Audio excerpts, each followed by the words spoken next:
काय म्हणते व्हिडिओचं काय म्हणणं मोजणी झाली पाहिजे। आज रातंजन गावाची गावठाण आहे, त्या रातंजन गावाची मोजणी झाली पाहिजे, घर नंबर त्याचे फिक्स झाले पाहिजे आणि रजिस्टर काय घोटाळे केलेले आहेत फेरमध्ये, ती फेरचे ती रजिस्टर ती ताब्यात घ्यावे साहेबांनी, तहसीलदार साहेबांनी। इथं ती मी ही एक मागणी केली होती सरांना की सर तुम्ही लक्ष घाला, मी आज इतके दिवस झाले इथं बसले, तुम्हाला दिसत नाही का हो सगळे जाताव येताव, तरी सुद्धा आमच्याकडे बघत नाही, आमचे लहान लेकरं घेऊन आम्ही रस्त्यावर बसताव,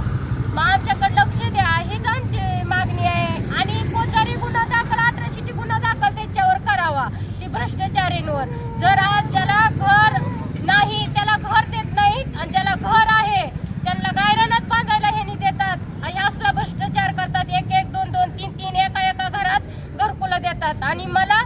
आज गरीबाला घर नाही तर तुम्ही देत नाही, अडवताय, असं करू नका, आम्हाला बेघर करू नका, आम्हाला न्याय द्या, त्यांच्यावर काय असेल ती नियमाने 18 गुन्हा दाखल करा। आज माझ्यावर खूप वेळ वाईट आलेली आहे, मी इथं आज महिना झाले, 1.5 महिना झाले मी इथं बसलेली आहे, तर मला न्याय पाहिजे, त्याच्यासाठी काय असेल ती तुम्ही करा। मुख्यमंत्र्याला सांगते,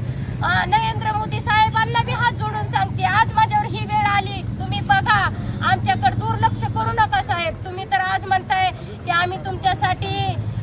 की घर देतो, आम्ही गोरगरिबासाठी आम्ही खूप कष्ट घेत आहेत, असं म्हणून तिथनं लांब आम्हाला म्हणू नका सर, तुम्ही आमच्याकडे लक्ष द्या। तुम्ही तिथनं लांबनच म्हणताय की बाबा तुम्हाला घर देऊ, ही करू ती करू, काय घर, आमचं घर तुम्ही महागारी घ्यायला लागला, हा तुम्ही द्यायला देताव आणि बीडीओ साहेब काय असेल ती घर महागारी घेतात।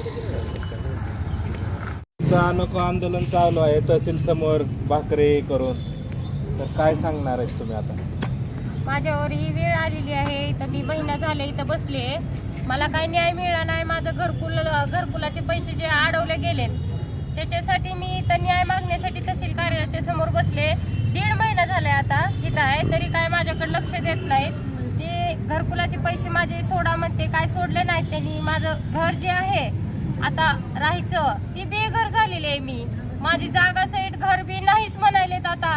हे लोक, राहू नका म्हणते तिथं, मग आता रस्त्यावर राहायची वेळ आली, काय करावं आता,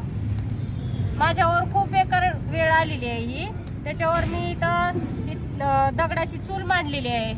आणि 3 दगड ही बीडीओ साहेब आणि विस्तार अधिकारी, ग्रामसेवक, लिपिक हे लोक माझ्यावर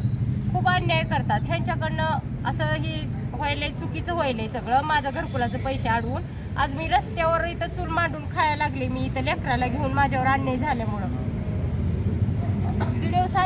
बीडीओ साहेबांनी ही असं चक आमचं अडवायचे नव्हते पैसे घरकुलाचे, म्हणून मी मुख्यमंत्र्याला म्हणते की बाबा तुम्ही आम्हाला न्याय द्या, तुम्ही आमच्याकडे लक्ष घाला। तुम्ही म्हणता पंतप्रधान म्हणते नरेंद्र मोदी तुम्हाला घर दिले जाईल, जागा दिली जाईल, आता ते काय लक्ष घालं नाही तिकडं, गोरगरिबाकडे बघणं झालेत। आता मी इथं 1.5 महिना झाले मी इथं बसले, आंदोलन करते, गप बसून आंदोलन चालू होतं माझं, आता मला अशी वेळ आली की मी इथं रस्त्यावर चूल मांडून माझे लेकरं घेऊन उघड्यावर बसलेली आहे, लहान लेकरं, माझी 2 लेकरं आहेत, तरी 1 लेकरू मी घरी ठेवून आले, 1 लेकरू सोबत आहे माझ्या घर परिवार घेऊन मी आज रस्त्यावर आहे। तर मला एवढंच म्हणायचं आहे की बाबा आमचं घर द्या मला, तुम्ही म्हणताय ना तुम्हाला घर देऊ, जागा देऊ, मुख्यमंत्री म्हणतात की आम्ही तुमच्यासाठी गोरगरिबासाठी सगळे काय असेल ते आम्ही देऊ, लाडक्या बहिणीचा संसार उघड्यावर पडला, आता बघा तुम्ही लाडक्या बहिणींकडे, तुम्ही म्हणताय ना आमच्या लाडक्या बहिणीला त्रास होऊ देणार नाही, आम्ही उभा राहणार आहोत म्हणताव, आणि आज माझ्यावर ही वेळ आली की मला इथं चुलीवर स्वयंपाक करावा लागायले, रस्त्यावर मी आलेली आहे, मी रस्त्यावर बसून खायला लागले, आज माझी लेकरं घेऊन मी रस्त्यावर आहे, तर मला न्याय देणार का नाही तुम्ही सर, सांगा आता तुम्ही। मी मुख्यमंत्र्याला म्हणते की बाबा तुम्ही आमच्यासाठी खूप राबवताव आणि गरिबांसाठी हे करताव, पण बीडीओ साहेब हे तसे आपलं बीडीओ साहेब आणि विस्तार अधिकारी आणि ग्रामसेवक आणि लिपिक हे सगळे माझ्यापासून माझं घर हिसकटून घेत आहेत. माझं पैसे काही सुद्धा असंही करत नाहीत. बेकायदेशीर त्यांनी पैसे अडवले गेलेत त्या लोकांनी. मग माझी मागणी काय की तुम्ही ह्यांच्यावर कारवाई करा आणि काय असेल ती फौजदारी गुन्हा दाखल करा ह्यांच्यावर. काय असेल ते 18 शिट्टी त्यांनी